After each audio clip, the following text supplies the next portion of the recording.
A crowd gathers on the Nix. Hands rise, voices clash, and a vote is taken before the dust has settled. Something has just been decided, but what exactly?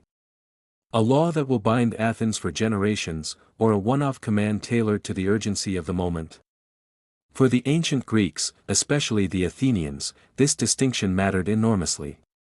It was the difference between nomos and sophisma, between stability and impulse, between the rule of law and the tyranny of the majority's mood. The opposition between nomos and sophisma is one of those deceptively technical ideas that, once understood, reshapes how we see democracy itself.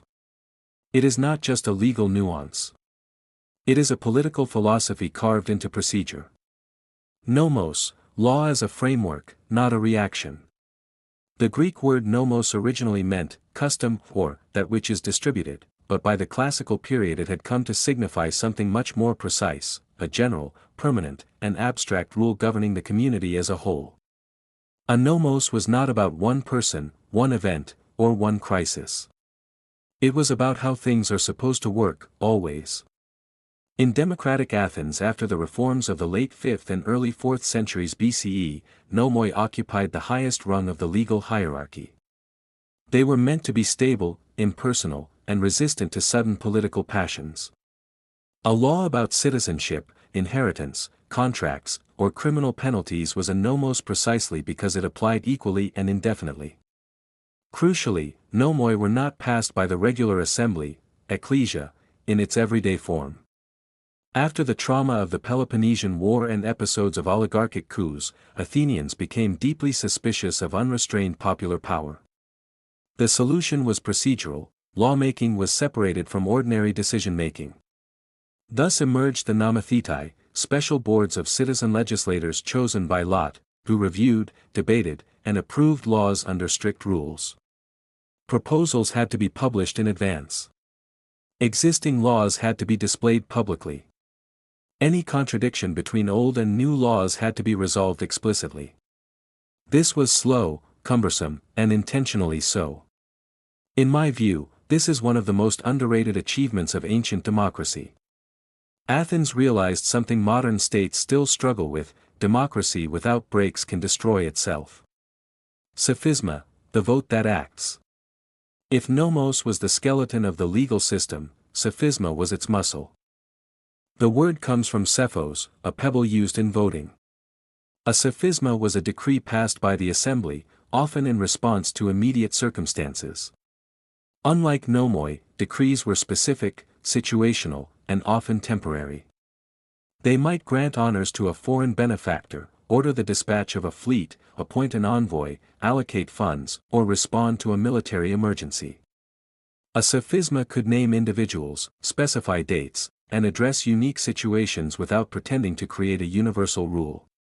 This flexibility was not a flaw, it was the point. A city at war, facing famine or revolt, cannot govern itself solely through abstract principles. The decree was democracy in action, fast and responsive.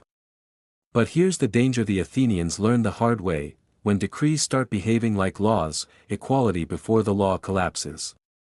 A decree could be crafted to target a single person or bypass existing legal protections. In extreme cases, it became a weapon. That is why, by the 4th century BCE, a firm principle had emerged. No sophisma may contradict a nomos. This wasn't just a slogan. It was enforceable. The hierarchy, laws above decrees. Athenians developed a clear legal hierarchy. 1. Nomoi, laws, general, permanent, superior. 2. Sophismata, decrees, specific, temporary, subordinate. Any decree that contradicted a law was illegal by definition. And citizens were not expected to trust politicians to respect this boundary voluntarily.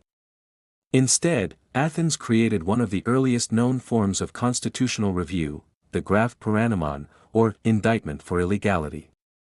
If a citizen proposed a decree that violated an existing law, any other citizen could prosecute them. The trial took place before a popular court, and if the charge succeeded, the decree was annulled and the proposer could be fined, disfranchised, or worse. What's striking here is not just the mechanism, but the mindset. The Athenians understood that democratic power must be disciplined by law, even when exercised by the people themselves. Why the distinction existed at all? At first glance, this distinction seems oddly technical for a society that famously trusted the people. But it emerged from bitter experience. During the late 5th century BCE, the assembly frequently passed decrees that functioned like ad hoc laws, sometimes retroactive, sometimes targeted, sometimes cruel. The most infamous example is the decree after the Mytilenean Revolt, 427 BCE, when Athens initially voted to execute all adult male citizens of Mytilene, only to reverse the decision the next day. The episode exposed the terrifying speed with which collective anger could become policy. The later separation of nomos and sophisma was a direct response to this volatility. Laws were meant to express reasoned consensus over time, decrees, collective decisions in the moment. Mixing the two meant letting emotion rewrite justice. Frankly, this insight feels uncomfortably modern. Philosophical background: nomos versus power. Greek thinkers were acutely aware of the tension between law and raw authority. For Aristotle, nomos represented reason without passion, while momentary decisions, even democratic ones, were prone to distortion. In politics, he argues that law should rule, not men, because law is reason, free from desire. Demosthenes, the great Athenian orator, repeatedly emphasized that laws are what make citizens equal, while decrees often reflect the influence of powerful speakers. In his speeches, he frames illegal decrees as steps toward tyranny, not because they come from a tyrant, but because they replace general rules with personalized commands. This is where the distinction becomes philosophical rather than procedural. Nomos embodies predictability, equality, and restraint. Sophisma embodies agency, adaptability, and popular sovereignty. A healthy polity needs both, but in the right order. Not a written constitution, but close. Athens had no single written constitution.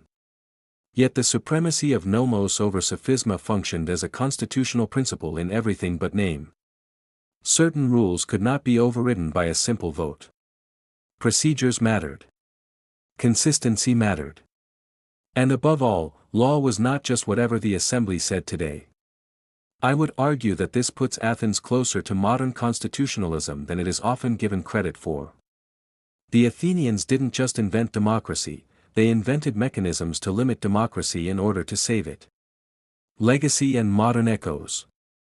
The shadow of nomos and sophisma stretches far beyond Athens. Roman jurists later distinguished between lex, law, and senatus consultum or imperial edicts. Modern legal systems separate statutes from executive orders, constitutions from regulations, laws from resolutions. Even contemporary debates, about emergency powers, executive decrees, or parliamentary overreach, echo the same ancient concern: when does decision-making cease to be lawful and become arbitrary? Athens reminds us that the danger is not only tyranny by one ruler, but tyranny by many, acting too quickly, too personally, or too emotionally. Final thought. The brilliance of the nomos-sophisma distinction lies in its honesty. The Athenians admitted that democracy has two faces, the calm face of law and the restless face of decision. They did not try to eliminate either. They simply refused to confuse them. That clarity may be one of their greatest gifts to political thought.